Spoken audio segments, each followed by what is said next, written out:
Maqam artinya kedudukan. Makanya orang yang tahajud itu akan diberikan wa minal laili fatahajjad bihi, dari sebagian malam bertahajudlah, nafilatan lak, sebagai amal tambahan, bukan amal pokok. Amal pokoknya subuh, zuhur, asar, maghrib, isya. Tahajud itu nafilatan lak, amal tambahan. Supaya dapat apa? Asa ayyab'atsaka rabbuka maqam. Maqam artinya kedudukan.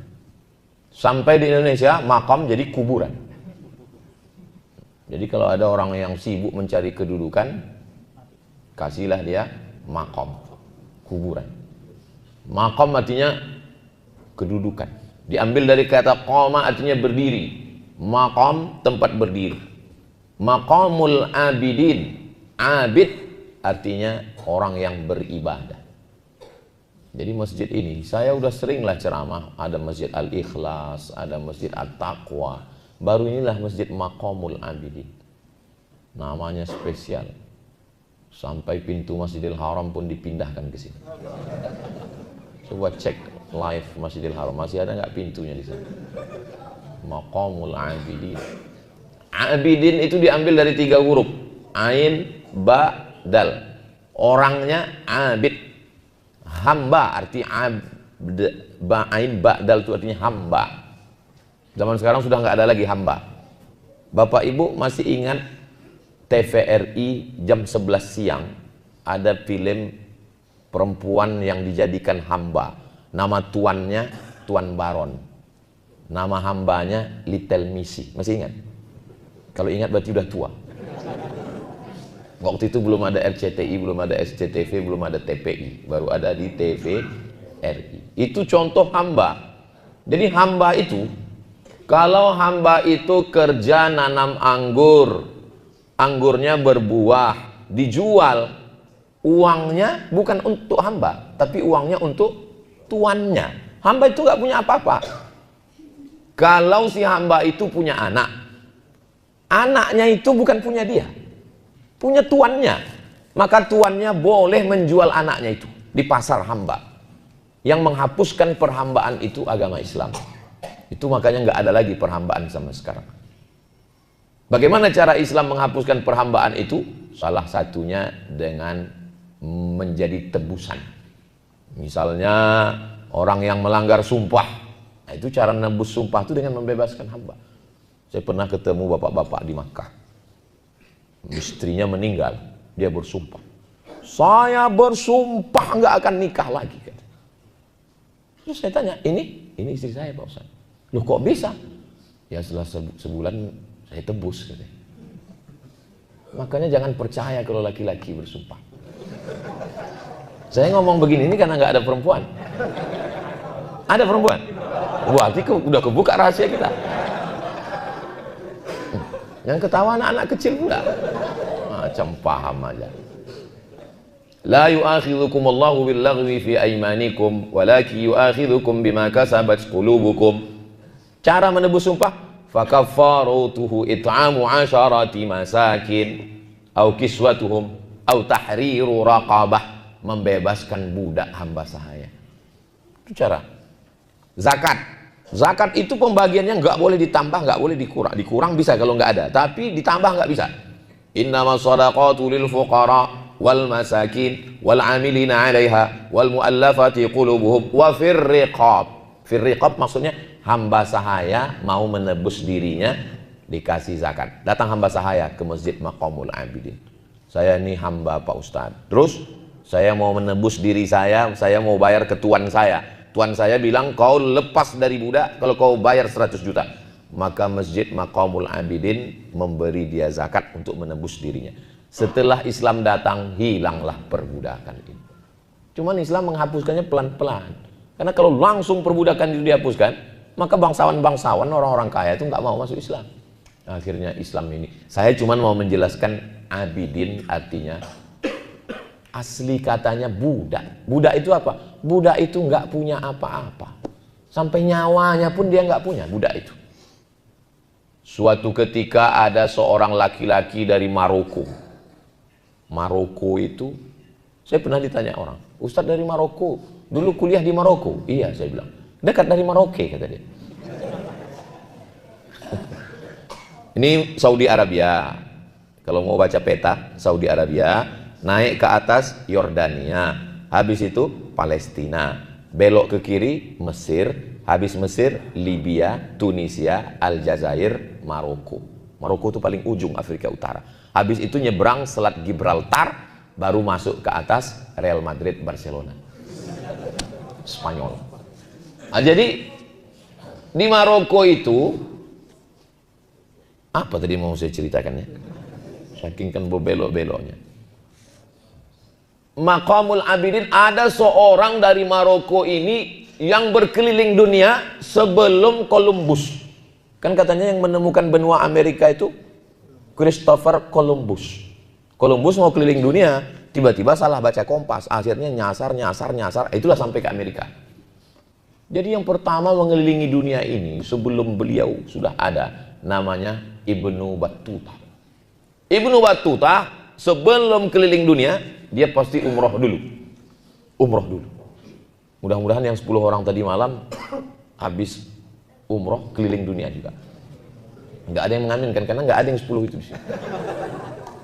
Jadi dia kalau mau keliling dunia dia umroh, habis umroh baru dia keliling. Jadi dari Maroko dia umroh ke Makkah, habis itu baru dia naik kapal, dia ke India. Dari India dia teruskan perjalanan, dia sampai ke tengah laut, baru dia mendarat di Aceh. Sampai di Aceh itu diceritakannya dalam kitab, nama bukunya Rihlah Ibni Battuta. Rihlah artinya petualangan Ibnu Battuta. Aku sampai ke sebuah negeri bernama Sumatra, ditulisnya dalam kitabnya itu, Sumatra, di pulau Sumatera. Rajanya pakai jubah warna hijau naik gajah. Ceritakannya tentang rajanya naik gajah. Ulama-ulamanya dimuliakan. Dan setelah itu dia lanjutkan perjalanan, dia sampai ke pulau.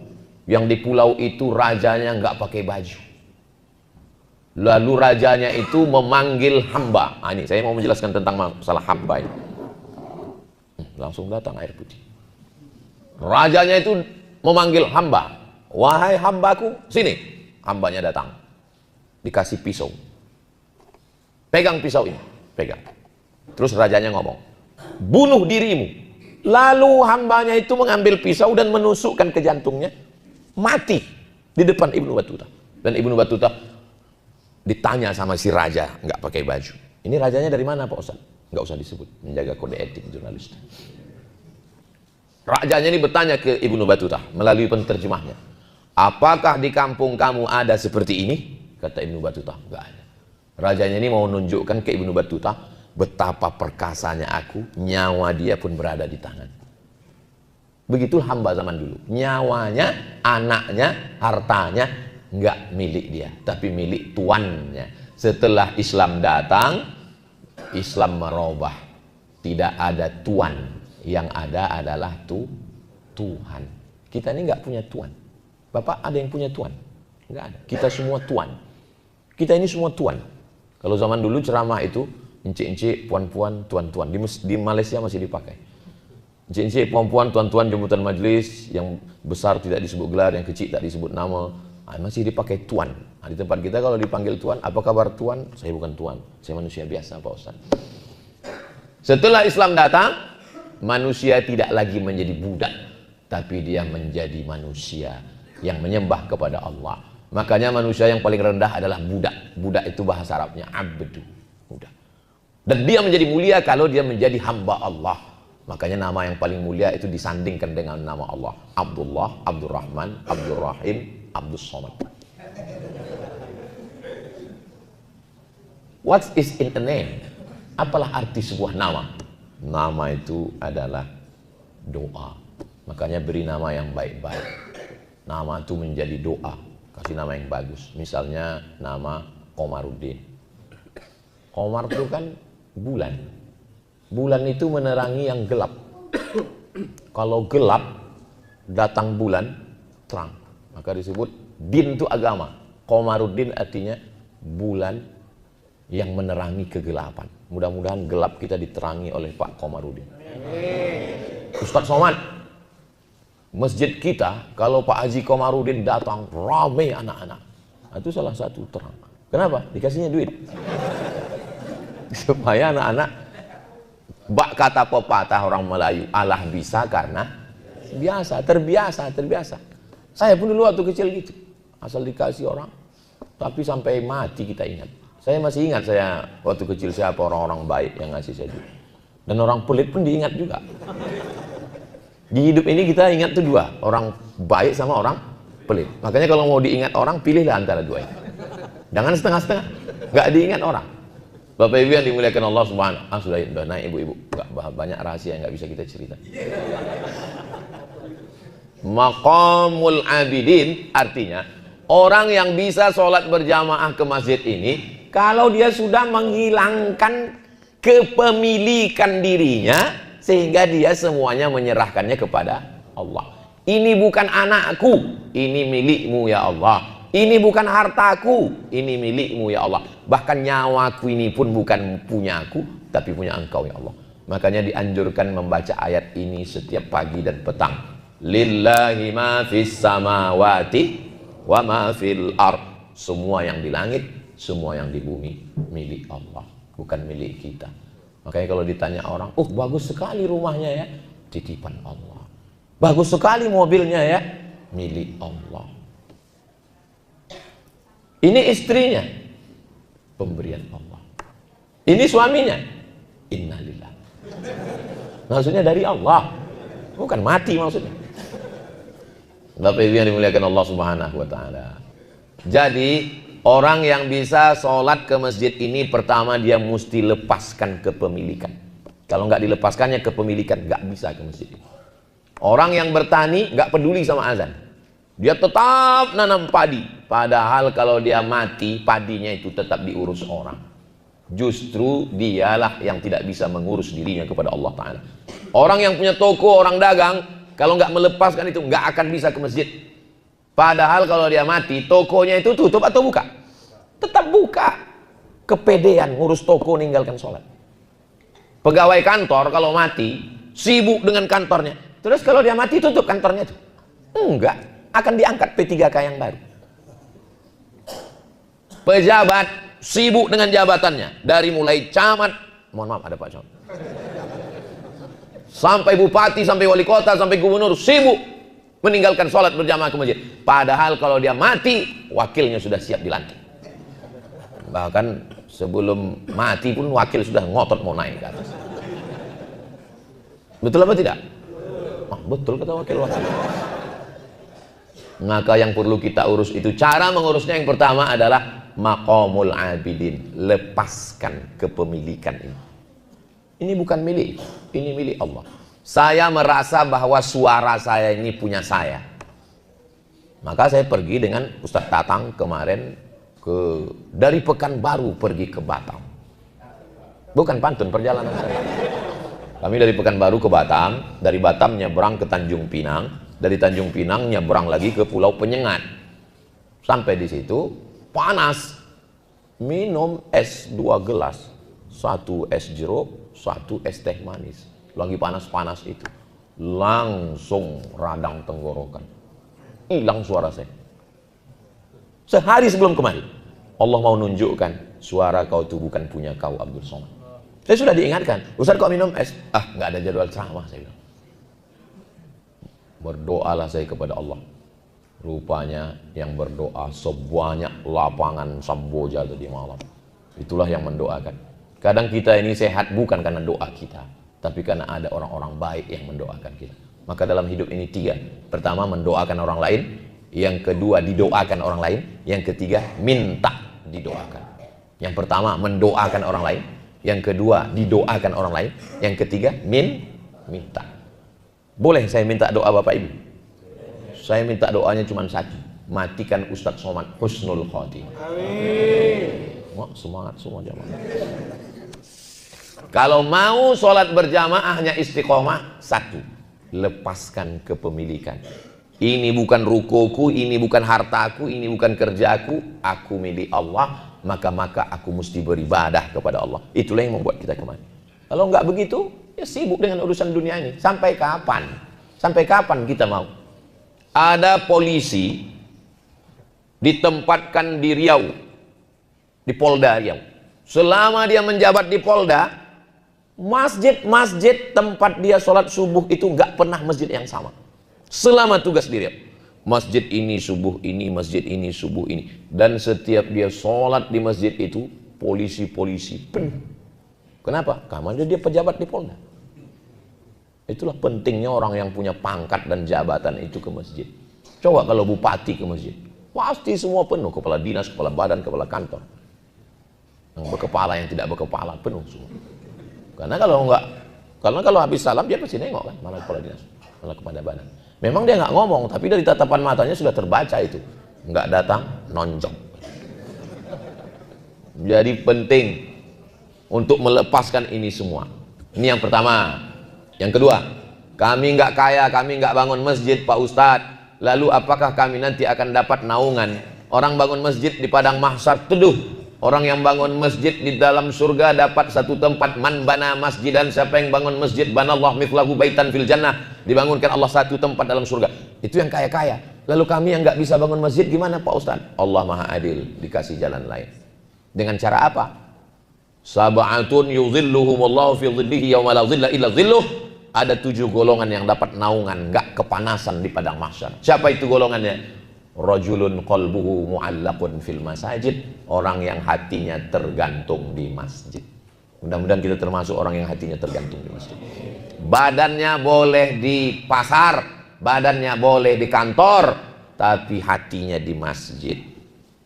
Belum masuk waktu sudah ke masjid, karena hatinya di masjid. Beda sama orang yang badannya di masjid, hatinya di luar masjid. Badannya di masjid, hatinya di luar masjid. Assalamualaikum warahmatullahi wabarakatuh. Macam ayam nampak beras. Kenapa? Karena badannya yang di masjid, hatinya di luar. Manusia ini yang panglimanya dalam dirinya itu adalah hati. Maka sentuhlah dia tepat di hatinya, dia akan jadi milikmu untuk selamanya. So sweet. Hatinya di masjid. Hayya 'alas shalah. Sudah ada di masjid. Bahkan ada orang sudah duduk di masjid. Sampai pengurus masjid pun bingung ngelarangnya. Pak. Belum masuk waktu asar, Pak. Belum, Pak. Bapak kok sudah? Mohon maaf, saya sholat zuhur. Rupanya terlambat sholat zuhur. Mau masuk surga. Tapi kadang manusia ini membingungkan. Habis waktu berarti. Kadang manusia ini membingungkan. Pas berdoa sama Allah minta kaya. Ya Allah, jadikanlah aku kaya supaya bisa berangkat haji dan umroh. Jadikanlah kaya bisa bangun masjid. Pas urusan ke kades, ngurus surat miskin. Allah maha tahu, Allah nggak nanya. Cuman malaikat, apanya maksud kau? Kata dia. Ini yang saya ceritakan ini betul atau nggak betul? Betul, tapi nggak ada di Samboja. Nggak ada. Ini yang di Samboja ini betul-betul orang kaya semua insya Allah. Jadi bunyi aminnya macam nggak yakin kayaknya. Amin. Jadi yang kedua adalah hatinya mesti tergantung di masjid. Tapi nggak bisa ujuk-ujuk tiba-tiba hati gantung di masjid itu nggak bisa. Dia mesti melalui proses. Nggak ada yang instan, bro. Mie instan aja nggak instan. Katanya mie instan, airnya mesti dimasak dulu. Coba mie instan kau masukkan ke air dingin ini. Nggak bisa. Airnya dimasak. Bisa air masak itu kun fayakun. Bukan kita nabi. Kalau pakai listrik dicolokkan dulu. Pun nggak masak juga. Kenapa? Pemadaman bergilir. Hidupkan dulu apinya. Kalau kompor disetekkan dulu mancisnya. Baru dia menyala. Merah. Menyala abangku. Nggak ada yang instan. Makanya subuh ini saya lihat anak-anak ramai ke masjid. Ini proses pembiasaan. Masjid Maqamul Abidin ini akan tetap ramai dengan sholat berjamaah 30 tahun yang akan datang. Saat Indonesia Emas 2045, masjid ini tetap ramai sholat berjamaah. Kalau 2045 siapalah yang mengisi masjid ini Pak Ustadz? Inilah mereka yang kecil-kecil. Mereka ini yang akan mengundang saya subuh ke sini lagi. 2045 saya kemari, mereka nih ada yang jadi gubernur, ada yang jadi bupati, ada yang jadi camat, mereka ini. Waktu saya datang ke sini 2045, bapak-bapak udah meninggal. saya masih hidup. Saya nggak pernah mewakafkan tanah masjid ini. Saya nggak ikut membangunnya. Tapi pas giliran tanda tangan, nama saya dituliskan. Tengoklah. Saya sering sekali dilibatkan masalah seremonial. Pengguntingan pita, pembangunan asrama pesantren. Saya nggak pernah ikut membangun, tapi pas gunting pita. Pemencetan tombol. Ustadz, pencet tombol, nanti tirainya akan terbuka. Kok nggak terbuka? Macet belum. Selalu saya dilibatkan dalam seremonial. Makanya dalam hati saya sampai ada terlintas. Jangan-jangan nanti pas di akhirat Abdul Somad masuk ke surga secara seremonial katanya. Nauzubillah, nauzubillah. Karena orang-orang yang berwakaf bangun masjid nggak mau tampil ke depan. Nggak mau mereka namanya ditampilkan ke depan. Namanya pun nggak ada. Maqamul Abidin, bukan nama orang. Ini adalah kedudukan, sikap, sifat orang. Namanya nggak ada, ditulislah nama Abdul Somad. Jadi menurut orang ini penghormatan. Tapi satu sisi, ini adalah bemper. Ustaz Abdul Somad, kami nggak mau hati kami rusak. Biarlah yang rusak hati kau aja. Sama kalau pas sedang acara, ada bupati, ada wali kota, ada gubernur, ada ketua DPRD, ada kapolres, ada kapolsek, ada kabinda, ada semua. Pas giliran makan, siapa yang dipersilakan duluan makan? Saya. Ustaz, silakan Pak. Kalau ada racun di situ, aku duluan makan. Sama kalau saya pergi ke rumah sakit umum, pas acara menjenguk jamaah, begitu saya sampai rumah sakit, langsung dipasangkan jubah warna hijau, jubah kebesaran. Pakaian Ustaz, besar. Memang jubah kebesaran, ukurannya XL. Habis itu mereka bukakan pintu masuk ruang ICU. Silakan masuk Pak Ustaz. Bapak-bapak nggak masuk, Ustaz aja. Saya pun masuk di dalam dengan pasien-pasien. Mereka di luar ruang kaca. Rupanya disitulah semua penyakit menular. Jadi banyak orang menyangka kalau orang nggak ngerti, disangkanya kita sedang dihormati. Padahal kita sedang babak belur itu. Memandang dari sudut yang berbeda. Bukan berarti saya nggak senang dituliskan ini, senang saya. Sampai hari kiamat orang datang ke masjid Maqamul Abidin ini dan yang dilihatnya adalah nama Abdul Somad. Masya Allah. Abdul Somad dan seterusnya. DST. Ustadz Abdul Somad yang ngatur jadwal ceramahnya satu pulau Kalimantan ini namanya Ustadz Muhammad Hatta, pimpinan pondok pesantren Nurul Azhar di Banjarbaru. Beliau ini senior kakak kelas saya di Mesir. Ustadz Hatta, Ustadz lah yang nyusun jadwal saya. Saya 1 tahun sekali ke Kalimantan Timur. Datang hari Kamis, Jumat, Sabtu, Ahad, Senin pulang. Nggak boleh lebih. Kalau lebih dikhawatirkan buka cabang. Ustadz Hatta mengatur jadwal. Dan saya nggak tahu yang ngundang saya desa, kampung, hutan, RT, RW, Kades, Kadus, nggak tahu. Nggak pernah saya tanya, Ustadz Hatta, yang ngundang tolong kepala daerah aja. Bupati, gubernur, kalau camat sama kepala desa jangan, nggak pernah saya atur. Dan saya nggak pernah nanya. Dan kalau beliau kirim, ini jadwal kita nanti di Kaltim, saya nggak baca. Saya baru baca itu setelah di airport. Karena kalau saya baca duluan, nanti roh saya pergi duluan. Saya mau betul-betul badan dan jiwa saya di rumah selama hari Selasa, Rabu, Kamis. Bersama istri dan anak saya. So, pikiran saya jangan sibuk duluan. Karena banyak orang badannya di rumah, badannya sama istrinya, badannya sama anaknya, tapi pikir kantor. Akhirnya di kantor dia marah-marah, di rumah pun dia marah-marah. Saya nggak mau begitu. Makanya jadwal nggak tahu. Makanya banyak orang nanya, Ustadz kabarnya nanti di Balikpapan ya? Nanti kabarnya Ustadz di sini ya? Saya nggak tahu, saya bilang. Belum dikasih tahu Ustadz Hatta. Udah dikasih tahu, cuman saya nggak baca. Bapak Ibu yang dimuliakan Allah Subhanahu wa Ta'ala, kita kalau di masjid betul-betul pikiran kita di masjid. Sekarang banyak orang ini badannya belum kerja, pikirannya udah capek duluan. Kok bisa? Bangun tidur nengok handphone, hatinya udah capek duluan.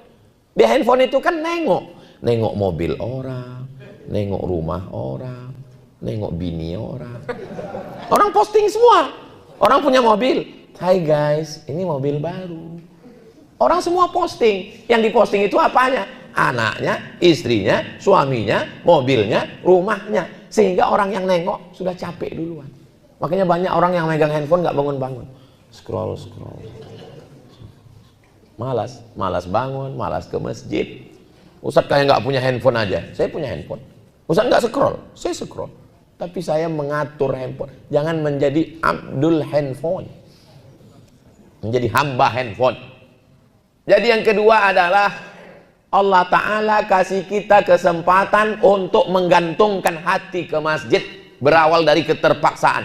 Paksakan. Sebelum azan sudah datang. Paksakan. Ustadz tadi ngomongnya sebelum azan. Iya. Kok Ustadz sampai sini setelah azan? Ini panitia yang ngatur. Kalau saya sendiri, saya paksakan sebelum azan saya sudah masjid. Supaya apa? Supaya sempat tahiyatul masjid. Makanya saya tadi nggak tahiyatul masjid karena segan, sudah habis, nggak mau. Akhirnya Ustadz Atta dia tahiyatul masjid, dia nggak ngasih tahu saya. Saya masuk, kalau kita terlambat dan pilihannya dua, tahiyatul masjid atau qobliyah. Qobliyah, karena kalau tahiyatul masjid nggak dapat qobliyah. Tapi kalau qobliyah otomatis dapat tahiyatul masjid. Tapi jangan gara-gara ini lambat terus. Maka saya tadi qobliyah, tapi otomatis dapat tahiyatul masjid. Sama seperti orang yang maaf mandi junub hari Jumat. Kalau cuman mandi sunat nggak dapat mandi wajib. Tapi kalau dia mandi wajib, otomatis dapat mandi junub. Kalau dia mandi wajib junub, otomatis dia dapat mandi sunat hari Jumat. Saya Pak Ustadz nggak bisa mandi junub hari Jumat. Kok nggak bisa? Belum nikah. Mudah-mudahan yang belum ada jodoh dapat jodoh. Anak kecil pun ada yang bilang mana. Ingat-ingat umur nak. Yang ketiga, kenapa kita mesti ke masjid? Karena kita tidak bisa buka baju sendiri. Yang ketiga. Apa maksud Ustadz buka baju? Perbuatan yang paling sering kita lakukan buka baju. Tadi malam mau tidur, buka baju. Pagi tadi mau mandi, buka baju.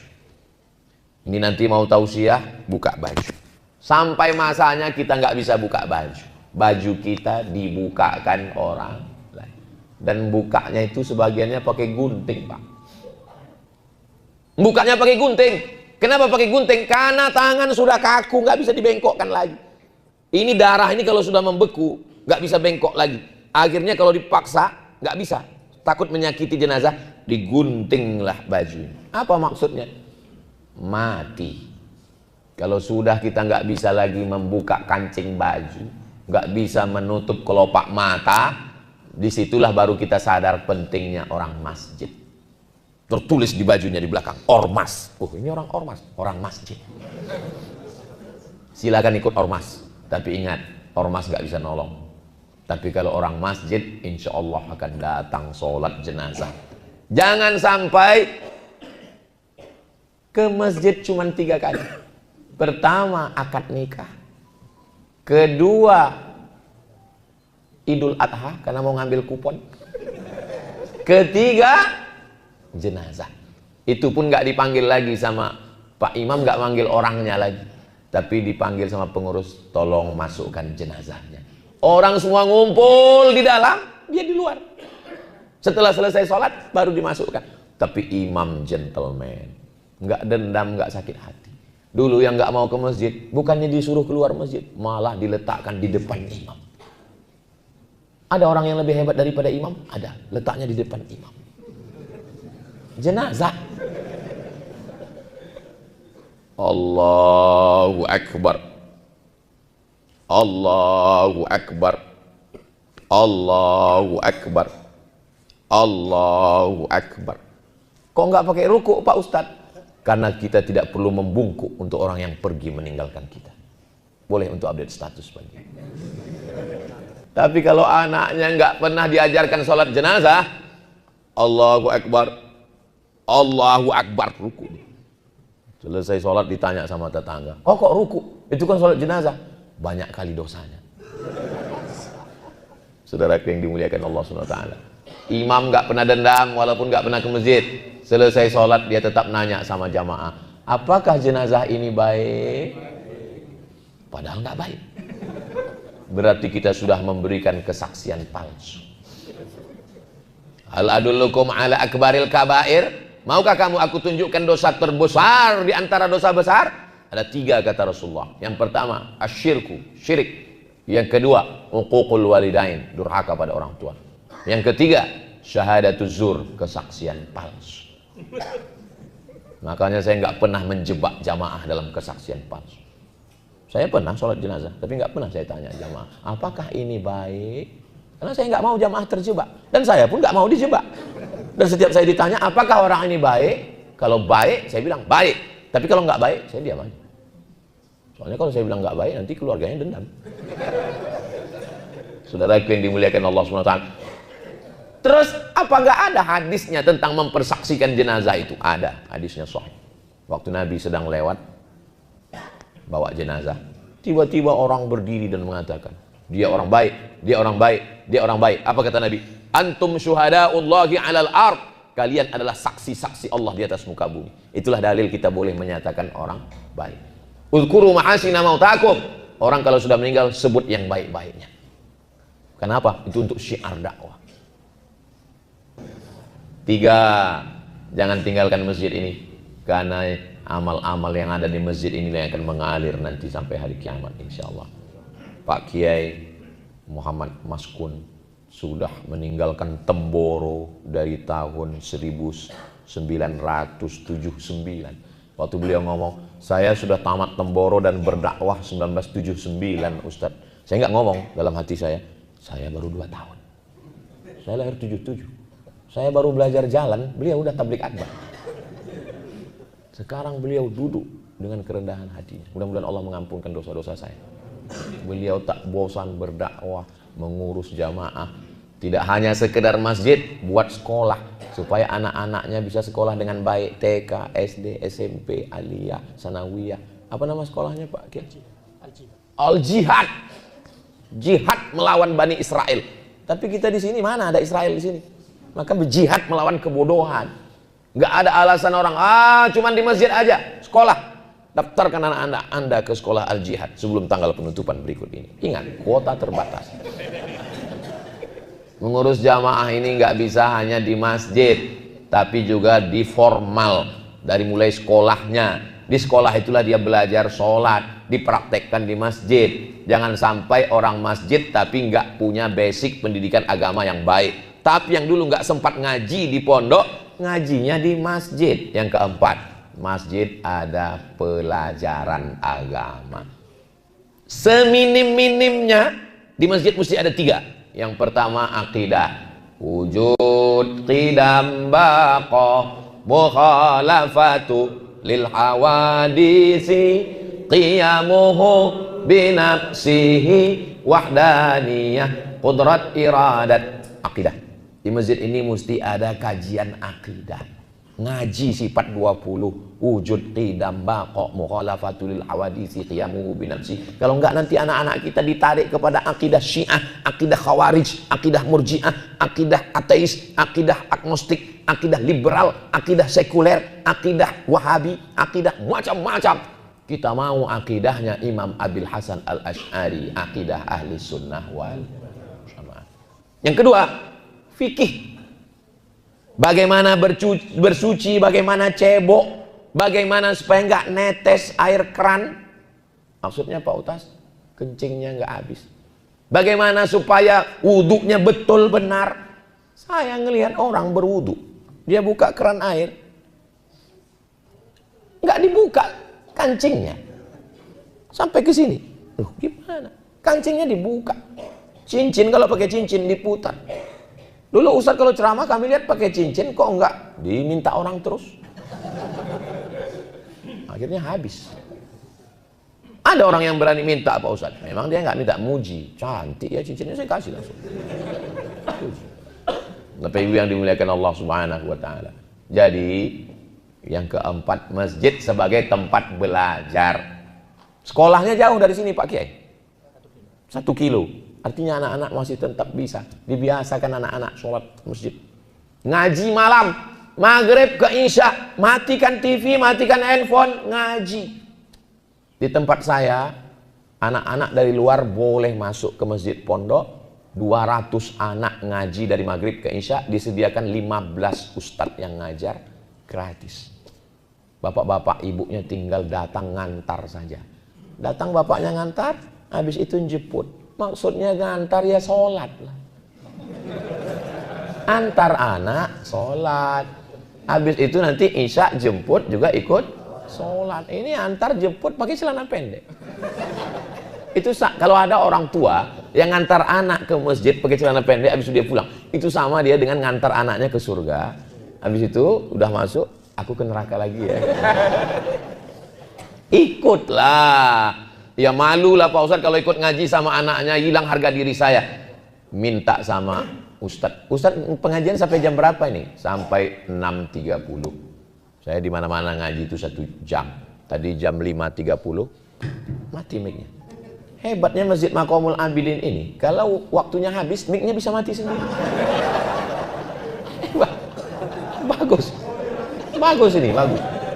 Bisa otomatis. Karena kadang Ustadz ini kalau udah megang mic lupa waktu. Jadi bagus mic yang otomatis. Dia mati sendiri apa boleh buat, berhenti kan? Saya sengaja di mana memang 1 jam, karena memang daya tampung manusia itu 1 jam. Asal udah lebih 1 jam, dia nanti datang ilmu padinya. Makin berisi makin. Kenapa Ustadz sampai 6.30? Itu waktu sholat sunat isyraq. 5. Man sholat subha fi jama'atin, siapa yang sholat subuh berjamaah, summa qa'ada yadhkurullah, jangan keluar masjid, duduk berzikir mengingat Allah, hatta tatlu asyamsu, sampai terbit matahari, summa yusalli rak'ataini, sholat sunat 2 rakaat, usalli sunnatal isyraq, pakai qaf, raka'ataini lillahi ta'ala, kanat lahu ka ajri hajjatin wa umrah, dapat pahala haji dan umrah. Yang beruntung dapat berangkat tadi malam 10, malam ini 5. Nanti acara pembukaan musabaqah tilawatil Quran akan ada undian lagi. Dan orang yang nggak berangkat itu takut sekali saya kalau dia marah sama saya. Kalau sampai di unfollow-nya saya. Tapi alhamdulillah saya punya cara. Saya hanya membacakan soal, habis itu Pak Camat lah yang tanggung jawab. Yang mana Pak Ustaz? Saya nggak lihat, saya bilang Pak Camat itu semua, saya bilang. Dan Pak Camat nggak masalah, karena Pak Camat nggak ikut pilkada. Nggak ada orang sakit hati, Pak Camat langsung diangkat oleh Bupati. Seandainya Bupati saya nggak akan nyuruh, kenapa? Berbahaya untuk 2029. Yang nggak berangkat pasti marah. Itu dulu yang marah, jangan pilih. Saya pikiran saya ini panjang Pak. Jangan khawatir Pak Camat. Bapak Ibu yang dimuliakan Allah Subhanahu wa Ta'ala. Yang keenam, setiap langkah kaki ke Masjid Maqamul Abidin, langkah pertama menghapus dosa, langkah kedua mengangkat derajat. Sekarang banyak orang pakai baju plastik untuk jalan. Langkahkan kaki Anda 10.000 langkah sehari. Kalau tidak Anda terkena osteoporosis. Orang keliling stadion pagi-pagi lari. Sekarang lagi tren pejabat, orang kaya lari pakai konten. Hai guys, lagi lari. Kenapa orang banyak lari? Ternyata bukan untuk kesehatan, supaya bisa lari dari kenyataan. Lari pagi rajin, menurunkan kolesterol rajin, menurunkan berat badan rajin. Padahal yang paling sehat adalah jalan kaki ke masjid. Subuh jalan, zuhur jalan, asar jalan, maghrib jalan. Saya kalau hari Selasa, Rabu, Kamis di rumah nggak pernah naik kendaraan, jalan terus. Rumah Ustadz jauh, ya seberang masjid.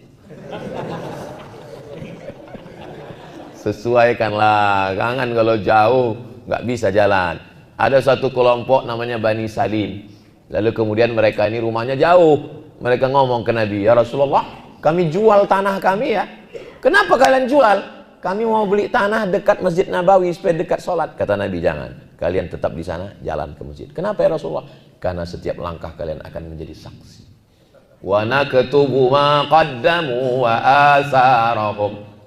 Semua langkah-langkah bekas-bekas. Itu makanya orang kalau habis sholat tahiyatul masjid, pas dia mau qobliyah, pasti dia pindah kan. Saya nengok ada 2 orang, habis itu yang ini pindah ke sini, dia pindah. Kenapa? Karena dia mau memperbanyak bekas-bekas sujud. Sini pernah sujud, di sini pernah sujud, di sini pernah sujud. Seakan itu stempel, stempel, stempel. Sebagaimana dulu pernah banyak bekas-bekasnya, waktu dosa, mesti banyak juga bekas kebaikan. Bekas apa Pak Ustadz? Bekas ke mantan-mantan pacarnya dulu. Dihapus bekas, mudah-mudahan Allah menghapuskan semua dosa-dosa kita. Berganti dengan bekas-bekas yang baik. Semua tempat. Jangan sampai ada bekas di musola, masjid, bekas apa? Bekas ngences. Bukannya bekas sujud, bekas meleleh air liur basi. kotor masjid. Kalau mau tidur di masjid boleh, tapi telentang, jangan telungkup. Saya telentang pun ngences Pak Ustadz, pakai pempes. Beli pempes anak-anak, pasang. Jangan dibayangkan. Yang terakhir, yang ketujuh, kenapa kita mesti ke masjid? Salatul jamaati, salat berjamaah, tafdulu salatal fadhi, lebih utama daripada sendirian. Bisa 27 derajat, 27 derajat. Berapa umur Nabi Nuh? 950 tahun. 950 tahun. Lain padang, lain belalang, lain orang, lain pikirannya. 950 tahun itu lama sekali Pak Ustadz, kata orang yang lama nunggu. Tapi kalau Pak Camat, 950 tahun berapa kali ganti KTP itu? Tapi kalau orang KPU, 950 tahun berapa kali pilkada itu kan? 950 tahun. Lalu kita yang cuma 63 tahun seperti Nabi Muhammad ini bagaimana? Siapa yang sholat berjamaah 1 tahun, 1 tahun, berarti umurnya bertambah 27 tahun. Ngitung sholat jamaah jangan 1 jamaah. Istiqomah 1 tahun, berarti umurnya bertambah 27 tahun. Siapa yang istiqomah sholat berjamaah 10 tahun, umurnya bertambah 270 tahun. Saya ceramah ke Palembang.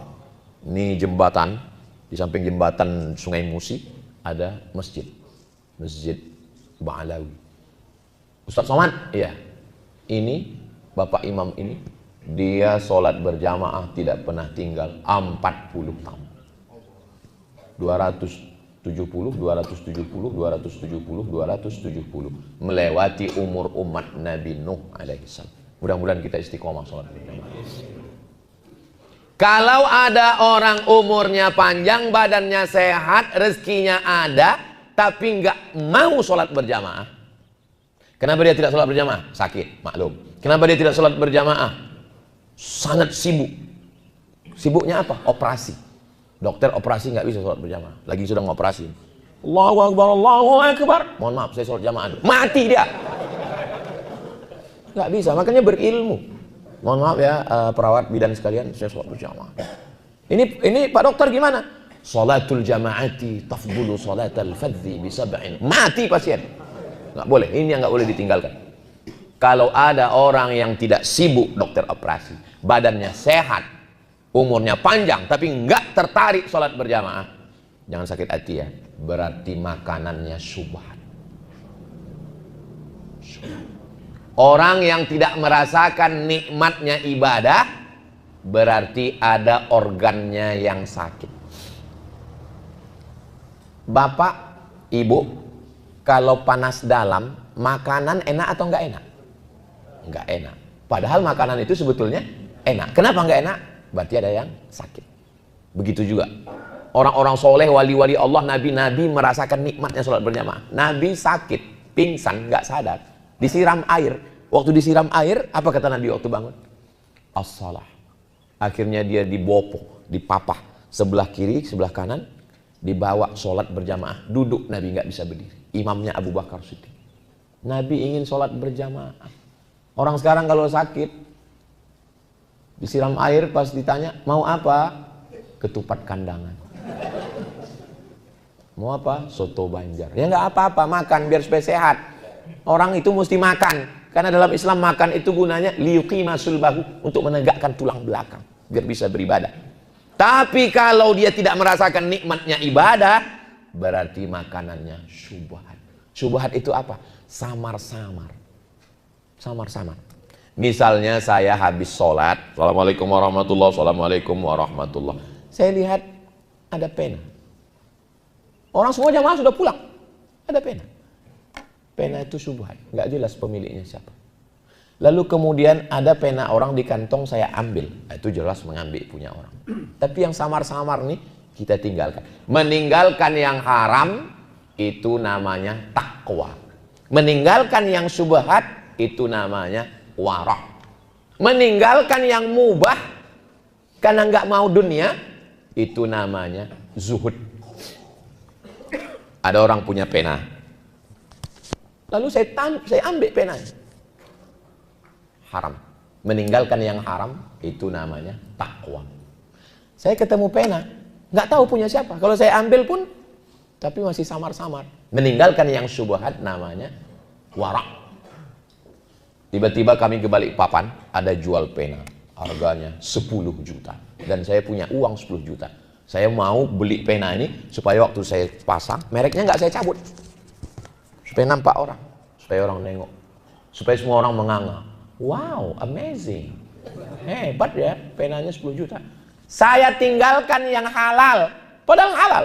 Tapi karena saya mau menjaga hati saya tinggalkan yang halal. Itu namanya zuhud. 3.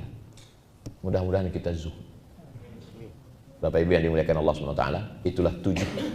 Mudah-mudahan Allah Ta'ala memberikan kita makanan yang halal, anak kita kasih makan halal, supaya mereka bisa merasakan manisnya ibadah. Ala hadhihi niyah, untuk niat yang baik-baik. Al-Fatihah.